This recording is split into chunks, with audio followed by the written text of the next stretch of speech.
தலைப்புச் செய்திகள். உச்சநீதிமன்றத்தில் வழக்கறிஞர் அங்கி அணிந்து வாதிட்ட மேற்கு வங்க முதலமைச்சர் மம்தா பானர்ஜி பணிகளை விரைந்து முடிக்க அவசரப்படுத்தியதால் எஸ்ஐஆரில் குளறுபடிகள் நடைபெற்றிருப்பதாக கருத்து. மத்திய பட்ஜெட்டில் எப்போதாவது திருக்குறள் வாசிக்கப்படும், இந்த முறை அதுவும் இல்லை என முதலமைச்சர் மு.க. ஸ்டாலின் விமர்சனம். மாணவர்களின் கல்விக்கடன் ரத்து, ஆண்டிற்கு 3 சிலிண்டர்கள் இலவசம், வாக்குறுதிகளை அள்ளி வீசிய இபிஎஸ். வரும் சட்டமன்ற தேர்தலில் நெல்லை தொகுதியில் நயினார் நாகேந்திரன் மீண்டும் வென்று காட்ட முடியுமா? அமைச்சர் பி.கே. சேகர் பாபு சவால். விஜயை மக்கள் இன்னும் நடிகராகவே பார்ப்பதாகவும் அவரை தலைவராக பார்க்கவில்லை என்றும் குஷ்பு கருத்து. மேடையில் நடனமாடியது குறித்து கருத்து கூற மறுப்பு. இனி விரிவான செய்திகள். எஸ்ஐஆர் வழக்கில் உச்சநீதிமன்றத்தில் மேற்குவங்க முதலமைச்சர் மம்தா பானர்ஜி கருப்பு அங்கி அணிந்து வந்து வாதிட்டார். மேற்கு வங்கத்தில் எஸ்ஐஆர் வரைவு வாக்காளர் பட்டியலில் சுமார் 85 லட்சம் பெயர்கள் நீக்கப்பட்டன. இதற்கு மம்தா பானர்ஜி கடும் கண்டனம் தெரிவித்ததுடன் திரிணாமுல் காங்கிரஸ் சார்பில் உச்சநீதிமன்றத்தில் வழக்கும் தொடரப்பட்டது. மேலும் இது தொடர்பாக தானே வாதிட அனுமதியும் கேட்டிருந்தார். இந்நிலையில் கருப்பு அங்கி அணிந்து உச்சநீதிமன்றம் வந்திருந்த மம்தா தனது வாதத்தை எடுத்துரைத்தார். எஸ்ஐஆர் பணிகளை முடிக்க அழுத்தம் கொடுக்கப்பட்டதால் ஏராளமான குளறுபடிகள் நடைபெற்றுள்ளதாக மம்தா பானர்ஜி அப்போது தெரிவித்தார்.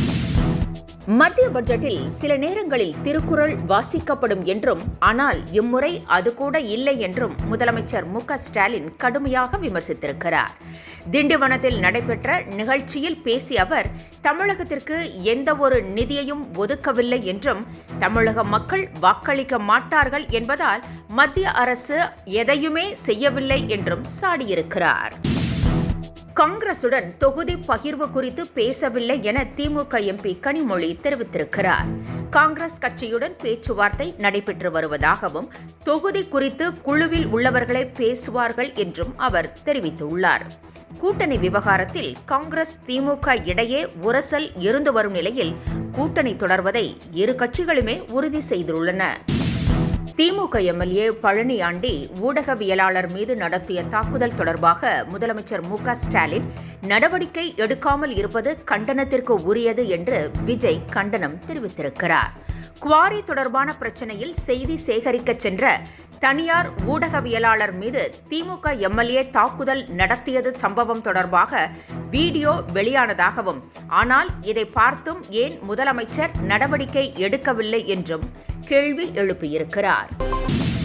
வரும் சட்டமன்ற தேர்தலில் நயினார் நாகேந்திரன் மீண்டும் போட்டியிட்டு வெற்றி பெறுவாரா என அமைச்சர் சேகர் பாபு கேள்வி எழுப்பியுள்ளார். திமுகவை யாரும் விரும்பவில்லை என கூறிய கருத்துக்கு அவர் பதிலடி கொடுத்திருக்கிறார். திமுகவிற்கு மக்கள் வெகுமதி அளிப்பார்கள் என்றும், முதலமைச்சர் மு.க. ஸ்டாலின் மீண்டும் பதவியில் அமர்வார் என்றும் சேகர் பாபு உறுதிபட கூறியுள்ளார். விஜயை இன்னும் நடிகராகவேதான் எல்லோரும் பார்க்கிறார்கள் என்றும், அவரை தலைவராக யாரும் பார்க்கவில்லை என்றும் குஷ்பு தெரிவித்திருக்கிறார். தவேக ஆண்டு விழாவில் விஜய் குத்தாட்டம் போட்டது குறித்து கேட்ட கேள்விக்கு பதிலளித்த குஷ்பு, அரசியல் மேடைகளில் சில கட்டுப்பாடுகள் இருப்பதாகவும், ஆனாலும் விஜய் ஆடியது அவரது தனிப்பட்ட விருப்பம் என்பதால் அது குறித்து கருத்து கூற முடியாது என்றும் தெரிவித்திருக்கிறார்.